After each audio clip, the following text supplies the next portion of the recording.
멋있습니다. 반갑습니다. 오늘 누가 이쁘다고요? 교회 오지 못하고 인터넷으로 예배를 드리는 분들도 환영합니다. 강원도에서 눈피에서 여기까지 왔거든요.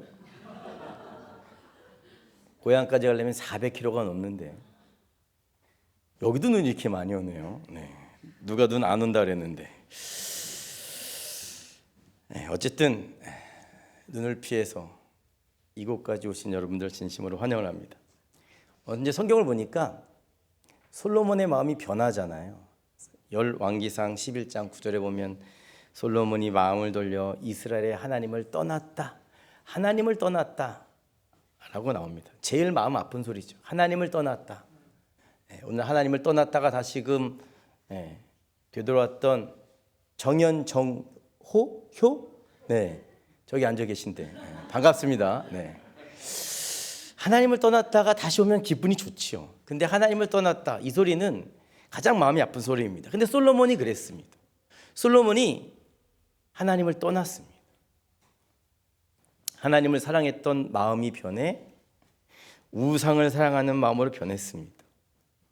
그럼 처음에는 어떠했냐?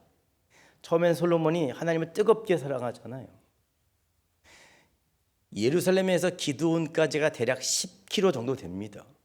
10km. 그 당시에는 걸어가야 됐어요. 차가 있는 게 아니고 10km면 가깝지 않은 길입니다. 치량까지 몇 킬로 정도 되죠? 7km 정도. 더 뭡니까? 죄송합니다. 어쨌든 그 정도 가야 됩니다. 근데 그냥 가는 게 아니고 왕이 행차할 때 하나님께 뭘 드렸다고요? 1천 번제를 드렸다니까요. 1000마리의 소를 끌고 갔습니다. 생각해 보십시오. 왕인남 집사님은 안 됩니다. 1000마리를 끌고 가야 된다니까요. 그걸 다 끌고 가야 되는 겁니다. 그만큼 열정적으로 솔로몬이 하나님을 사랑했었다라는 것이죠. 처음에는요, 솔로몬이 하나님을 진심으로 사랑했습니다. 그 마음이 하나님께 보여졌다고요. 알려졌다고요. 그래서 하나님께서 복 주시잖아요. 너의 전에도 이와 같이 지혜로운 자가 없을 것이고 너의 후에도 이와 같이 지혜로운 자가 없을 것이다. 하나님이 그의 중심을 보시고 그의 열심을 보시고 그가 하나님의 사랑하는 마음을 보시고 그를 축복해 주셨다니까요. 그런데 잘 보십시오. 시간이 흘러가면서 그 뜨거웠던 마음이 식어지고요. 그 하나님을 사랑했던 마음을 무엇으로 대신 채우냐? 이방 신, 이방 여인, 이걸로 채워갑니다. 이렇게 솔로몬이 하나님께로부터 돌아서자 하나님도 솔로몬으로부터 돌아서셨습니다. 솔로몬이 하나님을 버리자 하나님도 솔로몬을 버렸습니다. 하나님이 먼저 솔로몬의 손을 놓은 게 아니고요. 솔로몬이 먼저 놨다니까요. 하나님이 먼저 솔로몬을 버린 게 아니고요. 솔로몬이 먼저 하나님을 버렸다니까요. 솔로몬이 하나님을 떠나자 하나님도 솔로몬을 떠나십니다. 근데 그냥 떠나면 되는데 하나님께서 떠나시니까 모두 함께 가지고 가셨다고요? 그를 보호해 주셨던 보호의 장막, 그를 지켜주셨던 그 안전장치를 거두어 가셨다라는 거죠. 하나님이 떠나시니까 그동안 이스라엘을 지켜주었던 보호장치, 안전막이 사라지게 됩니다.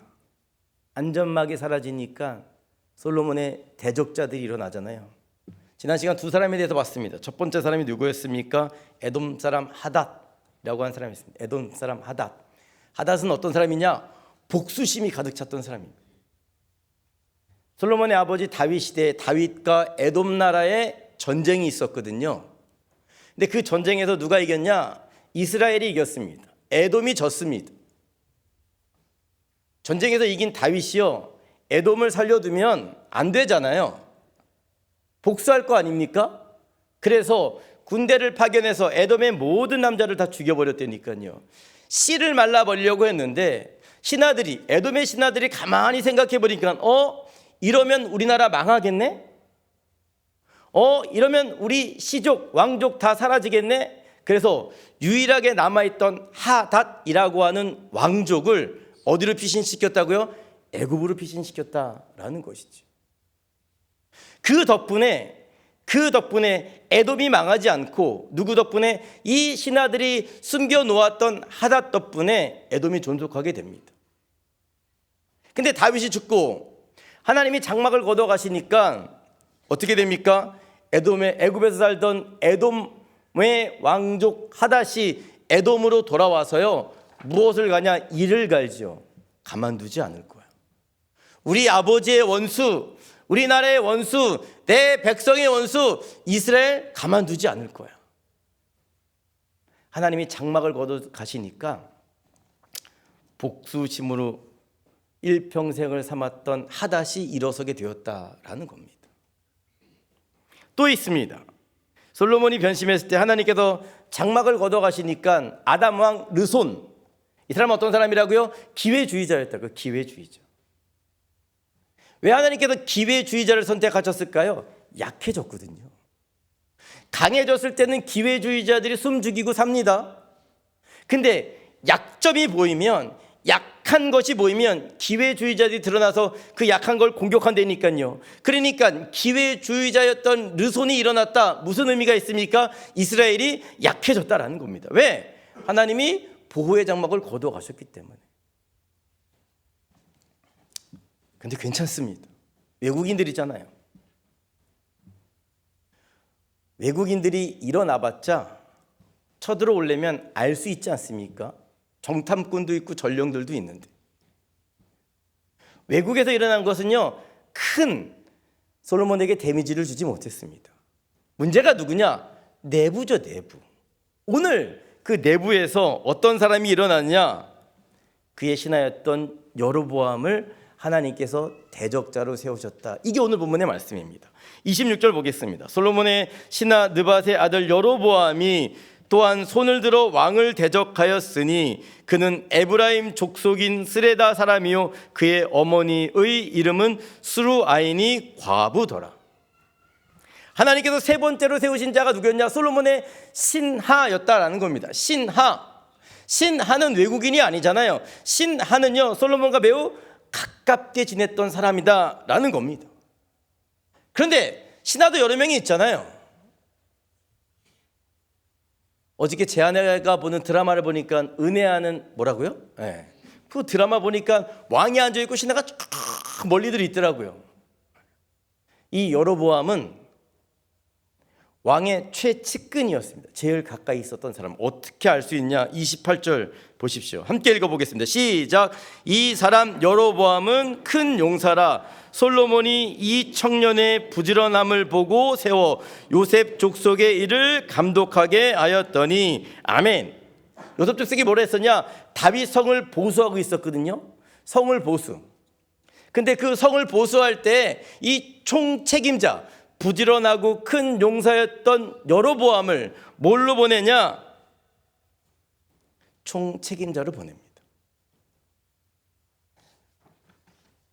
총책임자로 보냈다라고 하는 것은 제일 믿을만했다라는 것이지. 내 아버지의 성을 건축하는데 내 아버지 성을 건축할 때 총책임자로 여로보암을 보냈다니까요. 그만큼 믿었다는 것이죠. 그만큼 신뢰했었다라는 겁니다. 솔로몬이 그 누구보다 큰 용사였던 여로보암을 믿었습니다. 그런데 여로보암이 솔로몬을 배신하잖아요. 솔로몬이 하나님께로부터 돌아섰던 것처럼 여로보암도 솔로몬 왕으로부터 돌아서게 되는데요. 그 이유가 29절부터 나옵니다. 제가 읽어보겠습니다. 오늘 보면 11장 29절입니다. 그 즈음에 여로보암이 예루살렘에서 나갈 때에 실로 사람 선지자 아히야가 길에서 그를 만나니, 지금 성전 공사하러 가고 있는 겁니다.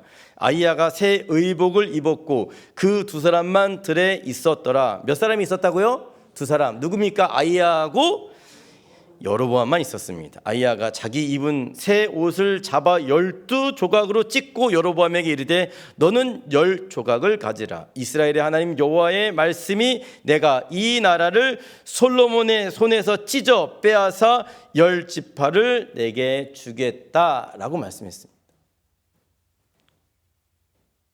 임명을 받고 가다가 선지자 아이야를 만나는데요. 이 아이야라는 사람이 새 옷을 입고 있다가 갑자기 그 옷을 딱 벗더니 12조각으로 막 찢는 겁니다. 왜 12조각으로 찢었는지 아시겠죠? 이스라엘이 12지파니까. 그러더니 이 10개를 하나님께서 너에게 주실 거야 라고 주었습니다. 아이야가 여로보암에게 두 가지 예언을 했죠. 하나는 하나였던 이스라엘이 두 개로 나눠질 거야. 두 번째는 너가 왕이 될 거야. 근데 이 이야기가 누구의 귀에 들어갔냐? 솔로몬 귀에 들어가게 됩니다. 40절입니다. 40절 함께 읽어보겠습니다. 시작. 이러므로 솔로몬이 여로보암을 죽이려 하매 여로보암이 일어나 애굽으로 도망하여 애굽 왕 시삭에게 이르러 솔로몬이 죽기까지 애굽에 있느니라. 아멘. 솔로몬 귀에 그 이야기가 들어갔습니다. 여로보암이 왕이 되려고 해. 하나님께서 10개의 지파를 가져다가 여로보암에게 주신데 이 이야기가 들어갔습니다. 솔로몬이 어떻게 알았을까요? 하나님을 떠났던 솔로몬이 어떻게 알았겠습니까? 여로보암이 떠들고 다녔기 때문에 그러죠. 여로보암이. 들에 두 사람만 있었다니까요. 아이야 선지자하고 여로보암만 있었는데 여로보암이 나 이제 왕돼. 그 가까이 있는 사람들에게 너 선택해. 김근천 장로님 선택하시죠. 네.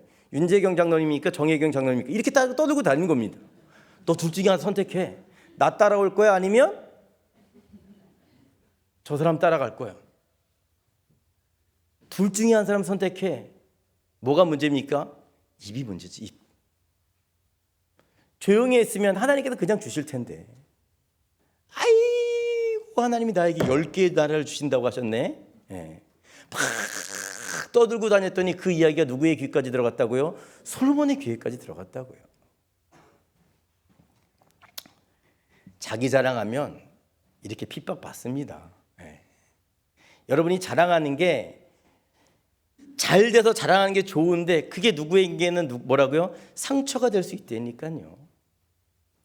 그래서 누구만 자랑해야 되냐? 예수님만 자랑하면 되는 겁니다. 이 여로보암이 자기는 막 자랑하거든요. 하나님이 나를 왕으로 삼으셨어. 너 선택해. 10개의 지파를 주신대. 선택해.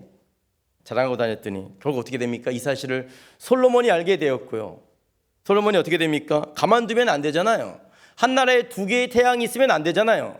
우리나라에 2명의 대통령이 있으면 안 되잖아요. 그래서 어떻게 한다고요? 하나를 죽이기 위해서 솔로몬이 공권력을 들어서 여로보암을 죽이려고 했고요.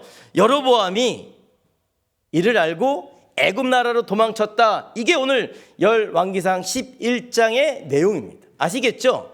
하나님께서 솔로몬이 떠나자 새로운 나라, 하나님의 이스라엘했던 나라를 2개로 나눠 여로보암에게 주시려고 했고요. 여로보암이 나 왕이 됩니다 떠들고 다녀서 솔로몬이 그 대적이 되는 여로보암을 죽이려고 해서 여로보암이 애굽으로 피신했다라는 것이죠. 근데 이게 11장의 말씀인데 이 11장의 말씀을 보면서 제가 느낀 것을 말씀드리도록 하겠습니다. 11장의 말씀을 보면서 제가 깨달았던 것은 하나님의 사랑입니다. 사랑. 하나님의 사랑. 솔로몬이 어떻게 했습니까? 처음에는 여로보암을 신뢰했죠. 그를 총책임자로 삼습니다. 믿었으니까. 아마 여로보암도 솔로몬한테 잘했을 거라고 생각이 되어집니다. 여로보암도 솔로몬을요 진실되게 사랑했을 거라고 생각이 되어져요. 그런데 왕이 된다라고 하는 이야기 때문에 어떻게 됩니까? 등을 돌려버리죠. 배신을 하게 됩니다. 믿었던 여로보암이 배신하자 솔로몬이 어떻게 합니까? 죽이려고 하잖아요. 네가 감히 나를 죽이려고 해? 그래서 애굽으로 도망쳐서 솔로몬이 살아있을 때까지 못 돌아오게 됩니다. 사람은요 나를 배신하면 미워하고 나를 배신하면 죽이고 싶어 합니다. 봐, 장로님 벌써 그랬잖아요. 죽이고 싶다니까요. 안 보고 싶다니까요. 근데 하나님은 아닙니다. 솔로몬이 하나님을 배신했는데 하나님이 솔로몬을 죽이려고 하셨습니까? 아니잖아요. 솔로몬이 하나님을 배신했는데 하나님께서 솔로몬의 모든 것을 빼앗으셨습니까? 아니잖아요. 솔로몬이 하나님을 배신했음에도 불구하고 하나님은 그에게 2번이나 찾아가 기회를 주십니다. 솔로몬이 하나님을 배신했음에도 불구하고 그의 나라를 끝까지 지켜주잖아요. 돌아올 때까지 기회를 주시는 겁니다. 그가 죽을 때까지. 이게 하나님의 사랑이라니까요. 인간은 배신하면 안 보면 그만이지, 미워하면 그만이지, 죽이면 그만이지. 이게 인간의 마음인데 우리 하나님은 배신해도 찾아가서 회복시켜 주시려고 하시고 돌아오게 하시려고 하시고, 우리 하나님은 끝까지 기다려 주신다니까요. 이게 하나님의 사랑입니다. 오늘 그러면 저와 여러분에게 하나님의 마음이 있으면, 하나님이 주인 되시면 이렇게 살아야 되지 않겠습니까? 하나님 닮은 모습이 있어야 되지 않겠습니까? 하나님 닮은 모습이 있었던 다윗과 하나님 닮은 모습이 없는 사울의 모습을 한번 생각해 보십시오. 사울은요, 자기 사위였던 다윗이 꼴보기 싫었습니다. 사람들이 다윗을 왕으로 세우려고 하니까 너무너무 싫었습니다. 그래서 어떡합니까? 사위를 죽이려고 쫓아다니잖아요. 생각해 보십시오. 장인어른이 내가 싫다고 평생을 나 죽이려고 10년을 쫓아다니는 겁니다. 군대를 이끌고. 근데 마침 사울 귀에 어떤 이야기가 들렸냐? 다윗이 이 사위가 엔게디 광야에 숨어 있다는 소식을 들었어요. 그래서 3,000명의 정예 부대를 이끌고 사울이 누굴 죽이기 위해서, 다윗을 죽이기 위해서 찾아갑니다. 근데 갑자기 가다 보니까 너무 배가 아픈 거예요. 화장실이 급했어요. 그래서 아무 굴이나 들어갔는데 하필이면 그 굴 속에 누가 있었습니까? 다윗과 그와 함께하는 용사 400명이 있었잖아요. 사울은 혼자였고요. 다윗은 다윗뿐만 아니라 400명의 용사가 있었다니까요. 다윗에게는 사울을 죽일 수 있는 좋은 기회가 생긴 겁니다. 복수할 수 있는 기회가 생긴 겁니다. 원수 갚을 수 있는 기회가 생긴 겁니다. 아니나 다를까 옆에서 이야기하잖아요. 다윗이여 기회입니다. 하나님이 주신 기회입니다. 복수할 수 있는 기회입니다. 이때 다윗이 어떻게 합니까? 살려두죠. 하나님께서 기름 부어 세우신 자를 내가 어떻게 죽일 수 있겠느냐? 사울 왕에게는 하나님 닮은 마음이 없었습니다. 그래서 나에게 대적이 되면 죽이려고 하죠. 다윗이 사울을 여러 번 살려주었는데도 다윗을 끝까지 죽이려고 합니다. 미워합니다. 용서하는 마음이 없습니다. 근데 다윗은, 하나님의 마음이 있었던 다윗은 자기를 죽이려고 하는 장인을 기회가 있었음에도 살려주고 용서해 주잖아요. 우리들도 마찬가지입니다. 여러분, 우리가 원수 사랑할 수 있을 것 같죠? 조금만 해요. 우리 핍박한 사람들을 위해서 기도할 수 있을 것 같죠? 조금만 해요. 절대 불가능합니다. 주님이 우리의 주인 되어 주셔야만, 하나님이 나에게 은혜를 주셔야만 사랑하고 용서할 수 있는데요. 사랑하고 용서하기 전에, 남을 사랑하고 용서하기 전에 내가 먼저 받은 은혜를 생각해 보자고요. 하나님께서 나를 사랑해 주신 그 은혜, 하나님께서 나를 용서해 주셨던 그 은혜, 하나님께서 나를 지금까지 나의 보호 장막이 되어 주셨던 그 은혜, 남들을 미워하고 판단하고 정죄하기 전에 내가 받은 은혜만 생각해 보라니까요. 그것만 생각해 봐도요, 용서할 수 있고요, 사랑할 수 있고요, 핍박한 자를 위해서 기도할 수 있는 겁니다.